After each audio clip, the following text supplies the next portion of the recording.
Eu sou ex-maçom que chegou ao penúltimo grau da maçonaria. Apesar dos bens materiais que eu possuía, eu não conseguia todas as mulheres que eu queria. Eu queria mulheres de família rica, mas elas não se importavam com aquilo que eu tinha. Essas mulheres possuíam muito dinheiro. Eu fazia rituais de feitiçaria para elas gostarem de mim, e todas que eu fiz ritual se apaixonaram por mim. Somente uma mulher que não se apaixonou por mim, a Susan. Os meus feitiços nunca atingiam ela. Quanto mais jogava feitiços de amor, mais ela se afastava de mim. O Espírito Santo que estava na vida dela repudiava a vida que eu levava. Ela era uma cristã fervorosa, e tinha imunidade contra os meus feitiços. Ela olhava para o meu rosto e não queria chegar perto de tão mergulhado nas trevas que eu vivia. Ela não sabia da minha vida, e nem que eu era maçom. Mas a luz da vida dela não combinava com as trevas da minha vida. Só consegui conquistar a Susan quando me tornei um homem de Deus. Ela não sabia da minha conversão, e enxergou a luz do Espírito Santo em mim e se aproximou. Eu já tinha renunciado tudo, e me consagrava todos os dias. Fazia jejuns pela manhã me preparando para o ministério. Susan enxergou a luz de Deus na minha vida, e hoje somos casados e estamos felizes crescendo juntos na graça. Vou relatar a minha caminhada até chegar a Jesus. Morei na Inglaterra, participei da maçonaria escocesa, conheci pessoas importantes como políticos, juízes, médicos, advogados e empresários. Eu era um maçom que fazia rituais satânicos. Eu fazia até reunião dentro da loja maçônica. Eu invocava Satanás para passar informações. Um espírito maligno possuía o corpo da pessoa dentro da loja maçônica e passava uma mensagem do inferno. Vários políticos e partidos rivais estavam juntos na mesma loja, e aquele espírito maligno dizia para eles não brigarem, porque qualquer um que ganhasse estaria a serviços das trevas. Aquele demônio prometeu dar poder e fortuna a todos os políticos que trabalhassem para Satanás. A primeira mensagem daquele demônio que possuía o membro foi o de doutrinar os estudantes das universidades e faculdades, construir um grupo de rebeldes usados para os propósitos malignos dentro das escolas e faculdades. Hoje tem muitas faculdades de parapsicologia, biogenia e outras que contradizem a Bíblia. A segunda mensagem foi de fazer lavagem cerebral nas mentes de crianças e adolescentes através dos livros escolares, mentir sobre a criação do mundo e da origem do homem. Se você perceber, os livros de ciências anulam Deus como Criador do universo, e nenhum livro de história fala de Jesus. Todos os reis, imperadores e governadores são lembrados. O nome de Jesus não fala. A escola é uma estratégia de Satanás para doutrinar o seu filho. A Bíblia não dá ênfase que os nossos filhos têm que ser educados por pessoas estranhas. A educação dos filhos é dos pais. Desde o tempo de Moisés, quem ensinava as leis eram os pais. Quando Samuel nasceu, ele foi levado para ser educado no templo, e Satanás mudou isso tirando o poder da educação das mãos dos pais e dos templos, e transferiu para as escolas. Você ensina ao seu filho sobre Deus, e a escola ensina que o mundo não teve um criador. Você ensina que o seu filho veio da descendência de Adão, e a escola ensina que veio da descendência do macaco, e o seu filho ainda é influenciado pelo filho do ímpio que estuda com ele ensinando modos e atitudes pecaminosas. Em países da América Latina, as escolas têm os programas de educação para todos onde filhos de feiticeiros, assassinos, ladrões e bêbados são obrigados a estudarem juntos. Todas essas classes de pessoas têm filhos que estudam na mesma escola dos filhos dos cristãos. Eu não estou incluindo esses adolescentes, mas falo do perigo que um filho de um cristão passa dentro de escolas liberais que cedem vagas a todos. Tenho presenciado filhos de cristãos sendo corrompidos pelos filhos dos ímpios. Os pais doutrinam os seus filhos no caminho de Jesus, e quando os colocam na escola os seus filhos se esquecem dos ensinamentos dos seus pais e se transformam em outras pessoas. Essa é a estratégia de Satanás, misturar as crianças cristãs com as ímpias para corromper, e também algumas matérias de escola corrompem a mente, e surgem novos ateus. Aqueles que têm condições financeiras nunca colocarão o seu filho em escolas do governo que aceita toda espécie de crianças. Tem escolas da América Latina que integram crianças que já foram presas por cometerem crimes. Deus me deu condições para eu matricular o meu filho em uma escola evangélica. E se essa escola não cumprir a obrigação de doutrinar o meu filho na palavra, eu vou tirá-lo e pagar um professor para ensinar ele em casa. Isso se chama proteção da família. Quem não tem condições, ore a Deus. Acompanhe o seu filho nos estudos e vigie ele, porque a escola faz parte do sistema educativo de Satanás. Eu estava na loja maçônica, e um demônio possuía uma pessoa. Na loja tinha donos de emissoras. O diabo falou na boca daquela pessoa dizendo: manipulem as notícias dos jornais. Deixem os povos desinformados a respeito da realidade do mundo. Enganem esse povo.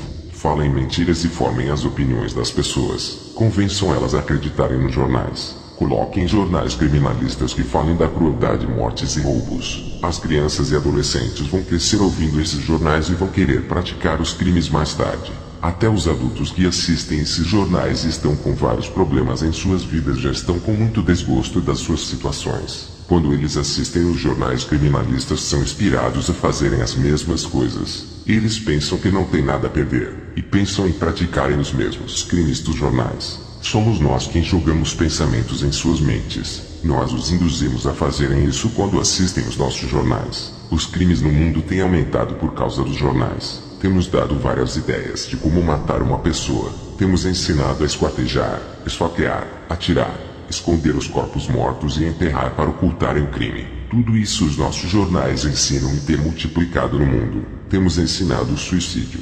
Maridos a matarem a sua esposa, mãe matar o filho, irmão matar irmão, filhos a matarem os pais através dos jornais. Tudo isso é o nosso jornal que ensina. E as mentes doentes praticam porque assumimos o controle mental de suas cabeças. O jornal é a escola do crime. Assim como filmes, desenhos e seriados, cada um desses ensina um tipo de pecado como feitiçaria, roubo, sexo, vícios, depravação e morte. Todo cristão que assiste jornal não tem forças contra nós, e a sua alma nos pertence.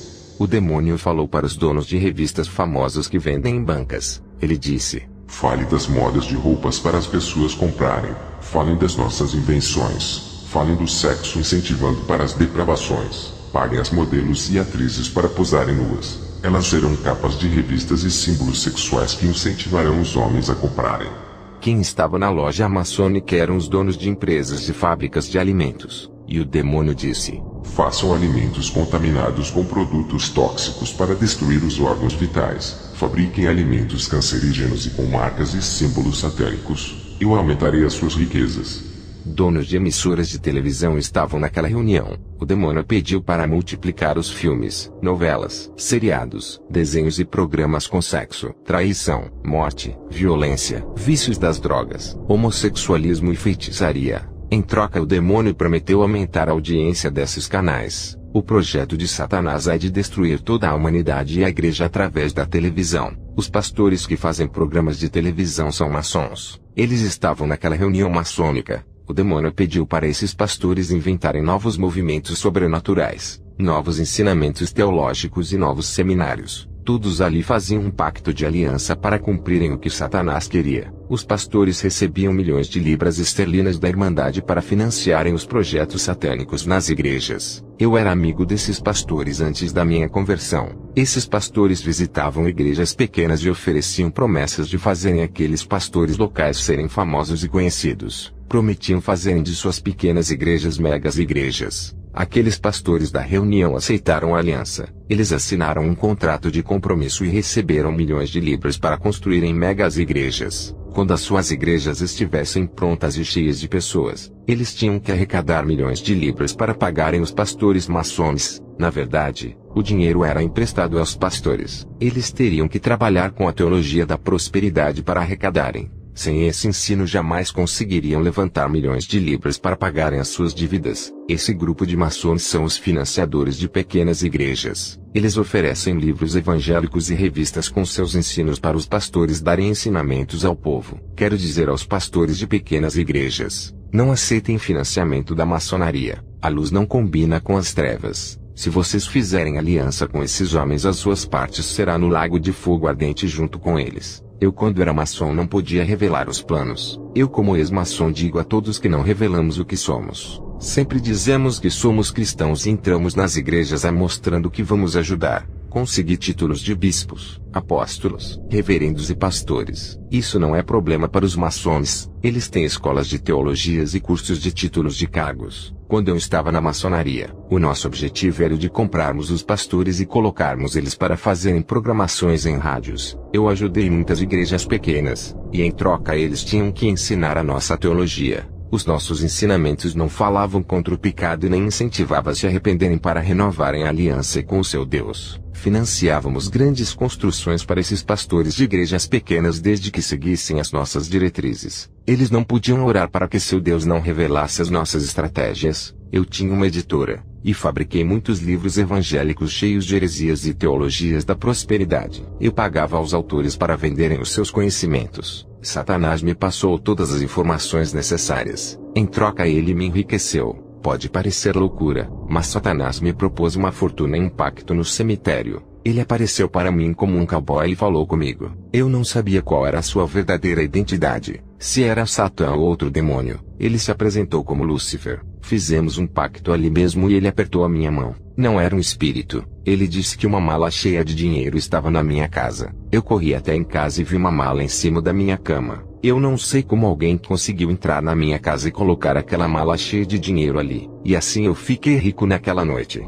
Abri um seminário de teologia para formar falsos pastores e falsos cristãos ensinando doutrinas sem fundamentos. Eu conheci o verdadeiro evangelho dos apóstolos, mas eu preferia manipular a palavra. Eu fiz faculdade de teologia e mestrado em filosofia cristã, mas eu não acreditava em Deus, e considerava a Bíblia como um livro mitológico. Só acreditaria na Bíblia vendo Deus, por eu não vê-lo. Ignorava. Já nos poderes das trevas eu acreditava por eu ver o demônio. Em um ritual de sacrifício, um ser de capa preta apareceu a todos na loja maçônica. O rosto desse ser estava coberto por um lenço preto. Ele se aproximou de todos. Depois caminhou a certa distância e desapareceu. Os seguranças que ficaram na porta da loja maçônica disseram que não deixaram nenhum estranho entrar em nossa reunião. A segurança da nossa loja era impenetrável. Todas as portas estavam fechadas, e aquele ser conseguiu entrar lá dentro como algo invisível. Todas as informações que os demônios passavam para nós era cumprido.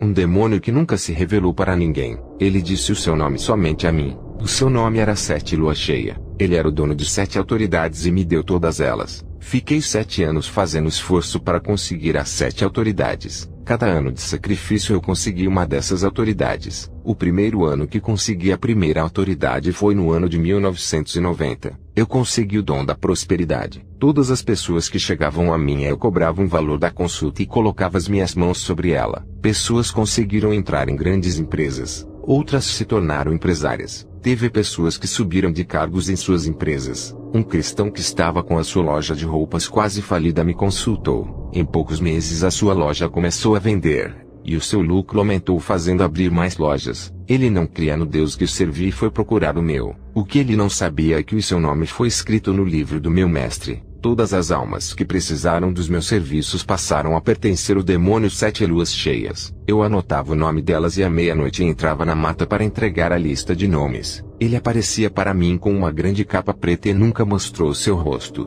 Todos os que tinham seus nomes escritos na lista eram todos que me procuraram. Se um cristão me procurava e precisava de mim, já não pertencia mais ao seu Deus, mas ao meu mestre. Eu tinha o dom da prosperidade nas mãos e dava para quem pagasse bem. Somente com esse dom eu fiquei rico. O dom da prosperidade surgiu dentro da maçonaria. Não existe essa doutrina na Bíblia, porque esse ensinamento surgiu na loja maçônica, e alguns estrategistas maçons se passaram por cristãos e levaram esses ensinamentos para as igrejas. Essa teologia veio do inferno para a maçonaria, e da loja foi distribuído para todas as igrejas. O que me deixa triste é a multiplicação desse ensino em várias igrejas. Como essas heresias têm ganhado força nos cursos, faculdades e livros. Em 1991 eu recebi o dom de mágica do meu demônio mestre. Ele apareceu para mim e me ensinou a sua mágica. Eu fazia objetos voarem, pessoas levitarem, entortava alumínio, colher e pregos pelo poder da mente. Ganhei muito dinheiro fazendo essas coisas e mais clientes. Eu poderia ser um grande mágico, mas quem é da maçonaria não pode se revelar. Então eu fiquei fazendo grandes números em ocasiões particulares. Em 1992 eu recebi o dom da cura. O demônio apareceu a mim e jogou um óleo de ervas em cima da minha cabeça e por todo o meu corpo. Eu fui ungido por ele e levantado como o guerreiro das trevas. Assim como Deus unge os seus, o diabo também unge os dele. Eu recebi o dom da cura e realizei grandes milagres. Ganhei muito dinheiro. Curei pessoas de câncer, AIDS e doenças incuráveis. Eu fazia mais coisas do que a igreja da cidade não fazia. Os povos saíam enfermos das igrejas e me procuravam. Eu as curava de todo o mal. Eu cobrava para restaurar as suas saúdes. Igrejas que fazem um milagre e cobram pela cura fazem a mesma coisa que eu fazia no passado. Essas igrejas que cobram ofertas altas por causa das curas não são de Deus. Quando Deus cura, Ele faz de graça. Jesus curou muitos enfermos na terra de graça. Jesus multiplicou os pães e deu aos pobres. Não tomou o pouco que eles tinham iguais aos pastores de hoje. Em 1993 eu recebi o dom de abençoar. Eu podia profetizar sorte no casamento, namoro, noivado, finanças e outras coisas, mas não funcionava somente comigo proferindo essas palavras. O demônio me orientou de que esse dom só iria funcionar se a pessoa carregasse um objeto simbólico. Os objetos eram rosa, sabonetes, águas, sal, artifícios que eu consagrava podia vender. A pessoa que comprava os meus objetos eu proferia palavras de sortes e elas conseguiam tudo. E depois me procuravam para testemunhar os efeitos que tiveram em suas vidas. O que me entristece é ver que existem igrejas que trabalham com objetos sagrados igual eu fazia antes. Esses objetos que eu trabalhava eram os condutores do mal. Cada pessoa que ficava com os dos meus objetos levavam consigo legiões de demônios. Elas até tinham sortes na vida, mas tudo era para a destruição de suas vidas. Em 1994 eu recebi o dom da maldição, e todos os que me desafiavam eu amaldiçoava. Teve pessoas que perderam tudo, outras foram demitidas de suas empresas.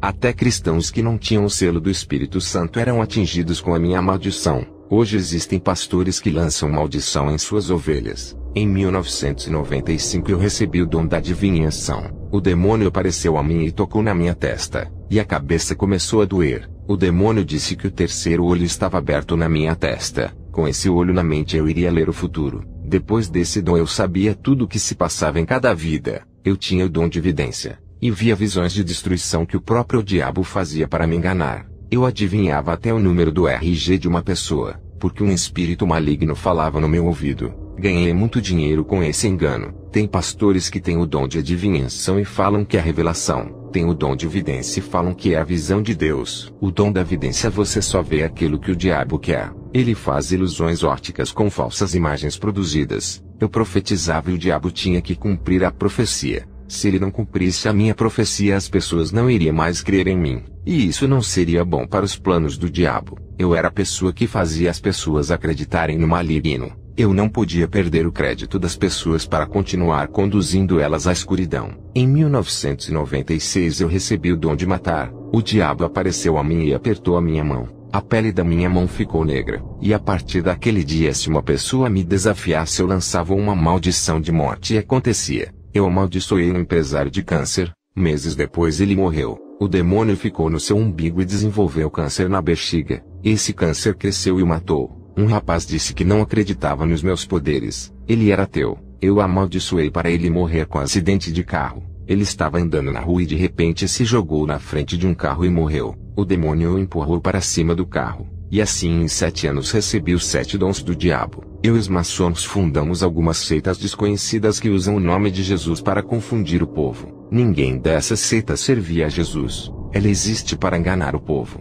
Tudo isso era a ordem dos demônios. Até que um dia Deus se cansou das minhas maldades e usou um servo seu para falar comigo. Ele disse: homem, se não se arrepender de todas as suas maldades, algo terrível irá acontecer. Eu não acreditei. Zombei daquele homem humilde. 3 dias depois senti fortes dores do coração. Passei no cardiologista e foi constatado que eu estava com pericardite. A minha saúde sempre foi ótima, mas agora estava com inflamação no coração. Em uma sexta-feira à noite eu estava deitado e senti dores fortes no peito. Lembrei-me das palavras daquele cristão. Comecei a me lembrar de Deus e pedia para Ele não me deixar morrer. Eu tinha medo de deixar a minha riqueza. Eu era casado e não tinha filhos. Nunca acreditei em Deus. E naquele momento tive fé. Pedi misericórdia para Ele. E estava disposto a largar o ocultismo. Aquela dor no peito intensificou, me fazendo ter um apagão. Tudo foi paralisado, até os órgãos vitais não funcionavam. Eu não tinha nenhum sinal de vida, e o meu espírito estava perto do corpo. Ele era o que dava vida ao meu corpo. Tirou ele de mim, o corpo tombou. Uma luz desceu do céu parecendo uma grande estrela e parou perto de mim. Era o anjo de Deus. Como ele resplandecia! Imagine a glória de Jesus. O anjo disse: Deus ouviu o seu pedido de misericórdia e a sua promessa de largar o ocultismo.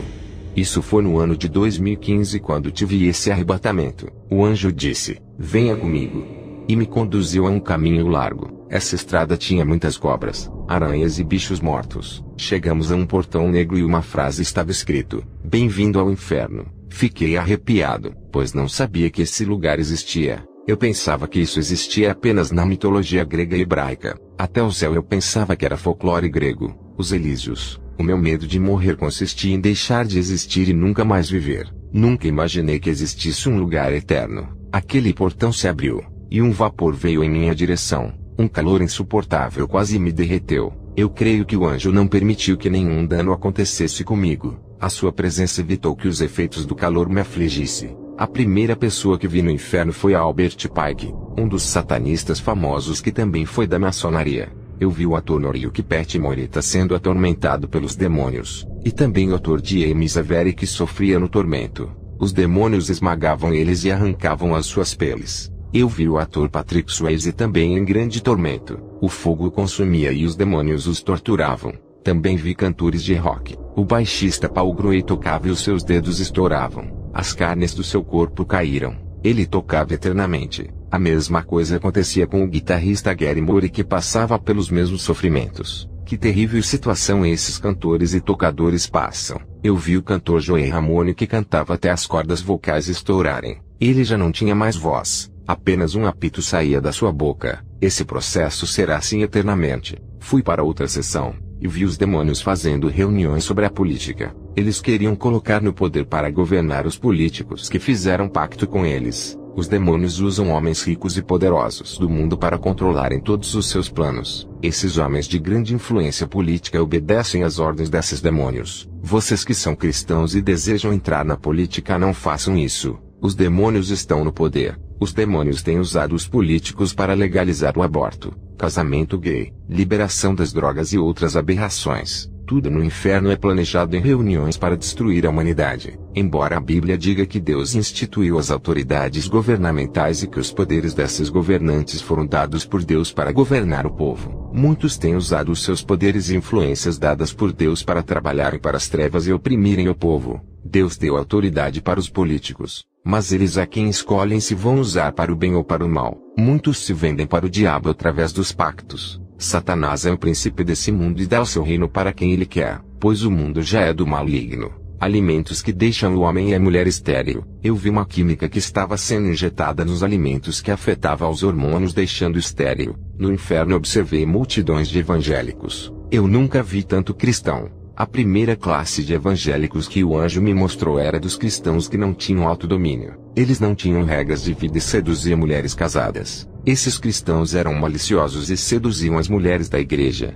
Essa foi a primeira classe. Eles eram devassos, imorais, espalhadores de suas más fama e pedras de tropeço. Fomos para a segunda classe de cristãos. Esses eram agressivos, não aceitavam a correção pelos seus erros. Tratavam seus pastores mal e se tornaram inimigos daqueles que não concordaram com os seus modos de vida. O anjo me levou até a terceira classe de cristãos. Esses eram impuros, pensamentos maliciosos e corações cheios de sensualidade. A quarta classe onde o anjo me levou, eu vi os profanadores que corromperam o que é sagrado. Eles misturaram o que é santo com as profanações do mundo, mancharam a pureza dos cultos com heresias e colocaram abominações dentro da casa de Deus. Profanaram o altar, sujaram a santidade da liturgia. Fui levado à quinta classe de cristãos. Esses eram ambiciosos com bens materiais para satisfazerem os seus desejos. Eles eram capazes de qualquer coisa para conquistarem tudo o que queriam, mesmo que isso fosse prejudicar o próximo para ficarem em seu lugar. Inventaram mentiras para roubarem uma vaga de emprego. Disseram calúnias para serem beneficiados ou promovidos. Esses eram egoístas que tinham amor excessivo a eles mesmos. Não se importavam com ninguém, só pensavam em si. Fomos para a sexta classe onde estão os cristãos que fizeram de suas igrejas uma zona de guerra. Causaram dissensões, não concordavam com o ensino da santidade do pastor. Esses criaram facções para atacarem a igreja e gostavam de conflitos. Eles viviam afastados dos santos irmãos que obedeciam à palavra de Deus. Fomos para a sétima classe onde estão os cristãos que disputavam cargos de igrejas chegando a querer prejudicar o outro. Alguns deles queriam tomar o lugar do pastor invejando ele. Outros torciam para alguns saírem da igreja para ocuparem os seus cargos. Fomos para a oitava classe onde estão os cristãos trapaceiros. Eles fraudavam documentos, enganavam as pessoas nos negócios e levavam vantagens. Vendiam mercadorias frágeis para enganar. Eram gananciosos com suas vontades de terem tudo, mesmo que não precisassem de dinheiro, queriam acumular. Fomos para a 9ª classe, onde estão os pastores ladrões. Roubaram dinheiro escondidos e desviaram grandes quantidades de dinheiro para suas contas. O pastor fundador confiou o cargo para o seu amigo pastor. Ele roubou o dinheiro da igreja e o seu pastor não sabia. Quando ele morreu, foi homenageado como celebridade pelo pastor presidente que confiava nele, e nunca soube do desvio de dinheiro que o seu amigo fez da igreja. Povo de Deus, não queiram fazer parte de um desses grupos. Não queiram ir para um desses vales através da classificação dos seus pecados. Não vá para o inferno. Façam de tudo para não caírem nesse lugar tenebroso e ficarem presos ali eternamente. Se esforcem no caminho de Jesus. Não brinquem de serem cristãos. Nem caiam na moda gospel de servir a Deus. Eu vi cristãos gospel no inferno. E todos aqueles que seguiram a moda gospel de ser cristão, que é estar na igreja e com as mãos agarradas ao mundo servindo a 2 senhores ao mesmo tempo. Para o evangelho gospel não existe separação com o mundo. O reino deles é ter dinheiro. Isso é o paraíso celestial que a Bíblia fala para eles. No evangelho gospel a pessoa só vence se conseguir muito dinheiro e fama. Sem isso é um derrotado. Esse evangelho produzido é da maçonaria, dando muito prejuízo à igreja e levando muitos cristãos ao inferno. Eu sei disso porque fui maçom. E criamos esse evangelho na terra. Invertemos tudo. A Bíblia fala que quem perseverar até o fim será salvo, e passará para a eternidade e conseguirá o galardão. Mas a maçonaria que controla o mundo gospel fez a doutrina de que não precisamos nos preocupar com a eternidade, e que temos que nos preocupar com as coisas materiais na terra, porque o nosso galardão e o nosso céu são aqui na terra. Qualquer igreja que convida o cantor gospel ou o pregador gospel está com aliança com as trevas. Não convidem eles para as suas igrejas. São maldições criadas pela maçonaria para corromper o evangelho e fazer a palavra de negócio. Quantos pastores convidam esses cantores e pregadores estrelas para encherem as suas igrejas? Isso é uma grande armadilha criada da maçonaria. Não dê o dinheiro suado dos membros para esses cantores e pregadores gospel. Ajudem os que passam necessidades. Os médicos tentavam me reanimar até que conseguiram. Só foi possível porque o meu espírito de vida voltou ao corpo. Quero dizer à igreja, a morte do cristão não é a maior perda. A maior perda é não ter Deus em nossas vidas enquanto estamos vivos. Eu me casei com a Susan e abri uma igreja para evangelizar as almas. Não congreguei nas igrejas perto da minha casa por estarem todas envolvidas com a maçonaria. Não quis entrar na convenção dos ministérios para não ter a minha igreja influenciada pela maçonaria. Quando a maçonaria descobriu que eu havia saído da loja, queriam me matar como um traidor, mas eu já sabia disso, e já tinha ido morar na Dinamarca. Tudo aquilo que o diabo me deu como dinheiro e status ele me tirou tudo, porque quebrei a aliança das trevas. A maçonaria confiscou os meus bens, e quando eu fui para a Dinamarca não podia levar nada. Jesus me deu tudo aquilo que eu necessitava. O preço foi uma vida de oração. Existem 3 tipos de bênçãos: aquela que Deus dá, aquela que você conquista pelo seu esforço e aquela que o diabo lhe dá. Satanás tentou me atrapalhar com os seus obstáculos, mas eu consegui quase tudo que perdi. Não era mais rico, mas também não fiquei pobre e estou feliz. Eu e a minha esposa fazemos a obra. Ela é minha auxiliadora e tem me ajudado para o crescimento da obra. Hoje moramos na cidade de Reykjavik, na Islândia, um país diferente onde ninguém me conhece. O meu ministério é pequeno. Não quero que seja uma igreja conhecida onde venha me fazer famoso. Pastoreio a Igreja Sangue Redentor Ministério Apologético. Combatemos a teologia monetária do papel impresso. Ensinamentos malignos que vêm crescendo no mundo. Ensino que fortalece o ventre, exalta e alimenta a ambição da alma. Quando eu era maçom eu fui a uma cruzada evangelística de Benihim e sentei nas cadeiras da frente. Vocês que são cristãos não sabem diferenciar a fonte do poder que vem da água limpa e a que sai da água suja. Eu recebi a presença de um poder estranho em sua cruzada evangelística, a mesma energia que sentia na maçonaria. Esse falso avivalista não conseguiu me enganar. Como ex-maçom, eu sei muito bem o que é unção e aquilo que é energia. Eu lançava a energia dos meus mantras e ativava os canais. Eu passava a minha energia para os corpos das pessoas. Derrubava as pessoas no chão e as deixava adormecidas. Esses falsos ministros trazem novos pentecostes e moveres do espírito. Eles trazem novas doutrinas e estilos de pregações. À medida que a modernização do evangelho avança, fica mais difícil de ganhar almas. Os cristãos desse evangelho moderno têm dificuldades de abandonar o mundo e ficam divididos entre servir a Deus e ao mundo. Igrejas da atualidade estão guerreando por causa das almas, mas não as tiram do mundo. Esses cristãos preferem o mundo primeiro e depois servir a Deus, porque os prazeres são melhores. Não foram ensinados a renunciar ao mundo. Estou compartilhando apenas um terço do meu testemunho. Não vou estender muito para não ficar o dia todo falando das mil maravilhas que a mim foi proporcionado da parte de Deus. Que a santa paz e a graça do nosso Deus fiquem com os ouvintes. Amém.